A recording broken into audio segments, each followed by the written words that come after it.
Guys, ini kita ini ngapain ya? Kalau dilihat dari morning ya, ini tuh kita ada tugas ya yang kaitin kasus sama teori gitu kan.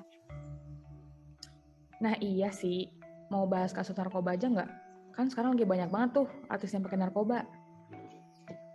Iya juga, sekarang di berita di TV selama pandemi banyak banget tentang narkoba. Semenjak COVID-19 masuk ke Indonesia, banyak banget nih public figure yang menggunakan narkoba. Sampai detik ini nih, tadi ada kasus.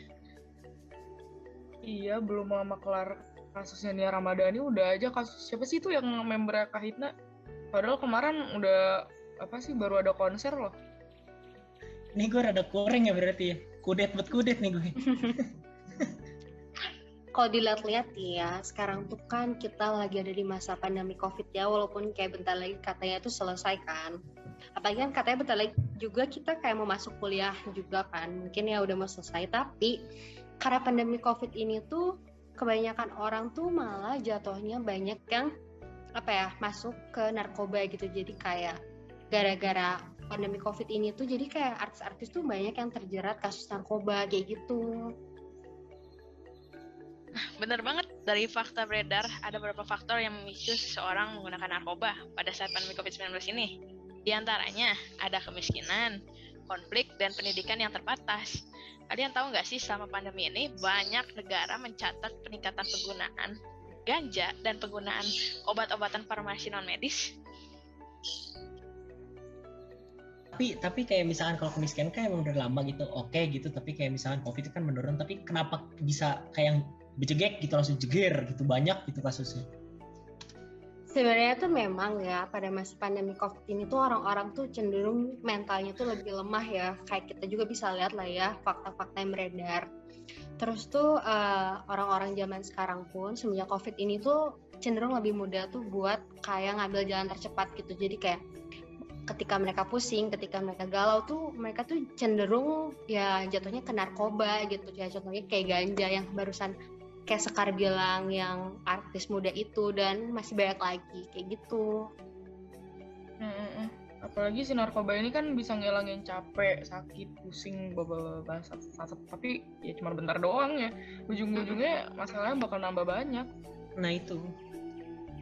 Ya mungkin selama pandemi mereka kan stres ya, pada jadwal kerja yang gak habis-habis. Terus kan kalian tahu sendiri artis kalau misalnya syuting kayak gimana kan. Nah iya itu, tahu gak sih yang Raffi Ahmad dulu, buset itu dari jam 12 pagi sampai jam 12 pagi penuh. Itu kalau gue sih, gue jujurnya kagak kuat, tapi nih narkoba kagak, nggak tenang, aman, mainnya aman kok. Enggak, maksudnya nggak pakai.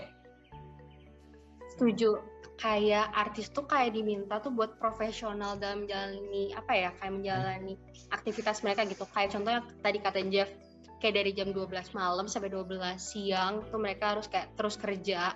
Itu tuh kayak diforsir banget, dan banyak artis-artis muda yang cenderung malah jadi jatuhnya ke narkoba kayak gitu, karena ya mungkin dipatokin sama waktu kali ya, dan kayak padat waktunya, jadi kayak buat stamina mereka jatuhnya jadi pakai narkoba kayak gitu. Narkoba juga bisa kayak ngasih instant energi gitu nggak sih? Jadi kayak bisa beraktivitas maksimal. Bener banget sih, aku tahu juga efek dari narkoba kayak gitu sih. Terus kayak beberapa artis yang di tahun-tahun sebelumnya top, namanya mentereng banget nih. Sekarang kan selama pandemi menurun nih popularitasnya, jadi sepi jobnya. Lalu jadi akhirnya stres, larinya ke penggunaan narkoba, stimulan biar lebih tenang gitu hidupnya. Benar banget sih, kayak yang tadi aku bilang juga. Jadi mereka tuh ya kalau nggak yang kayak mereka tuh semakin populer, mereka tuh kayak jadi harus profesional dan kayak jadi jatuhnya ke narkoba biar kayak imun mereka tuh tetap stabil gitu. Tapi benar juga kata Clarissa tadi yang kayak ketika si artis itu tuh ngalamin popularitas yang menurun tuh, mereka tuh kayak cenderung pusing, galau, dan kayak stres gitu, dan bawaannya jadi kayak ya gue harus gimana lagi, kayak jadinya jatuhnya ke narkoba lagi kayak gitu sih. Iya, apalagi yang kita tahu ya dunia perartisan tuh sisi gelapnya tuh kayak gimana gitu. Semuanya harus diliput, dijadiin konten biar cuan bosku. Iya, tapi cuannya untuk mantap gitu kan, salah gitu loh. Gimana ya? Mungkin artis yang menggunakan narkoba memiliki pikiran ya, bahwa dengan memakai narkoba dapat lebih tenang dan lebih bersemangat melakukan pekerjaannya itu. Padahal kan itu suatu pemikiran dan tindakan yang keliru. Gimana menurut kalian? Setuju sih. Ya, gimana? Kalau dari sisi teori gimana nih? Nah, kalau dari sisi teori sih ya, psikologi sosial kan neliti nih, gimana kelompok sosial mempengaruhi si individu tersebut. Gimana juga sih budaya di sekitarnya. Dan gak cuma itu, bahkan emosi dan suasana hati juga bisa mempengaruhi keputusan apa yang kita buat saat itu. Jadi kita tahu gak cuma faktor sosial aja yang bisa mempengaruhi diri kita, tapi non-sosial juga bisa. Ada lanjutannya nih, secara ilmiah, akal sehat aja tuh gak cukup tahu buat diandelin. Kita tahu sebagian besar perilaku sosial kan benar-benar ngasih dampak nih buat kita. Tapi kan yang utama tuh pemahaman kita yang ngebentuk tindakan dan pemikiran kita dalam berperilaku dalam lingkungan sosial gitu. Terus ini nggak sih ada pengaruh dari individu itu sendiri kan ya? Ada dong, perilaku sosial juga bisa dipengaruhi sama proses kognitif individu. Mungkin aja nih pengalaman masa lalu sama lingkungannya, atau pengalaman masa lalu terhadap diri dia sendiri. Contoh nih, artis yang aku tahu nih, perempuan, Nia Ramadhani. Katanya sih alasan dia pakai sabu tuh karena hidupnya harus dituntut sempurna. Pertama, karena dia tuh public figure. Kedua, dia dari istri. Ya kita tahulah suaminya konglomerat, bahkan keluarganya itu siapa. Jadi dia tuh ada pressure gitu, tekanan untuk selalu terlihat sempurna. Sedangkan kan dia manusia ya, nggak bisa selalu terlihat sempurna. Terus katanya ada alasan lain yang dia ungkapin tuh ke media. Katanya dia merasa kesepian, sedih karena ditinggal ayahnya. Jadi kan pelariannya ke sana, ke narkoba. Tekanannya datang dari mana-mana, kasihan nih. Iya, kita kan jadi tahu ya bahwa ternyata perilaku, pemikiran itu dipengaruhi banget sama faktor kognitif, lingkungan, budaya, dan biologis kita ya dalam cakupan yang luas tapi. Ya juga ya, kan kita juga belajar tentang kepribadian. Faktor dari luar cukup banyak, terus mempengaruhi diri kita secara langsung maupun gak langsung ya. Habis itu kan, selain itu pada hakikatnya juga seorang manusia memiliki jam biologis yang tidak dapat dipaksakan terus-menerus buat digempor terus buat kerja ya. Nah itulah fungsinya malam itu tidur bukan begadang ya kawan-kawan. Nah, benar banget. Jadi kayak ya kalau misalnya kita bahas-bahas lagi tentang narkoba, berarti sebenarnya narkoba itu kayak pusatnya tuh atau naiknya tuh semenjak COVID kan, terutama buat artis-artis muda.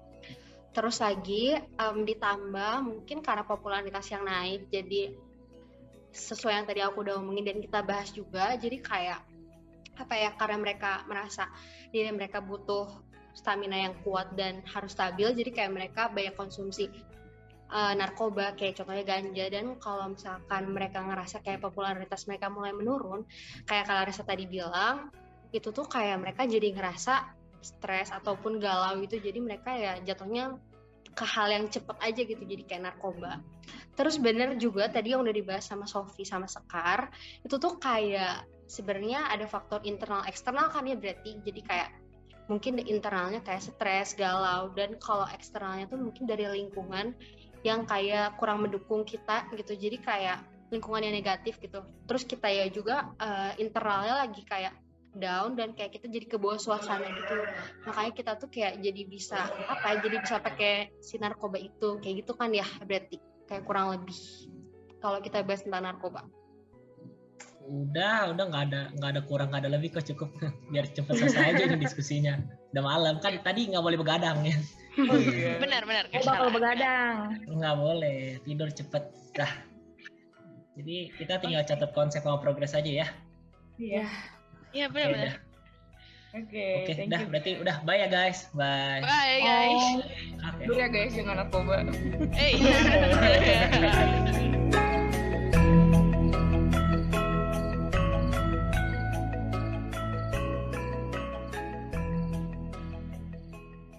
Eits, sebelum ditutup, gue pengen kasih tips beberapa cara untuk menghindari narkoba.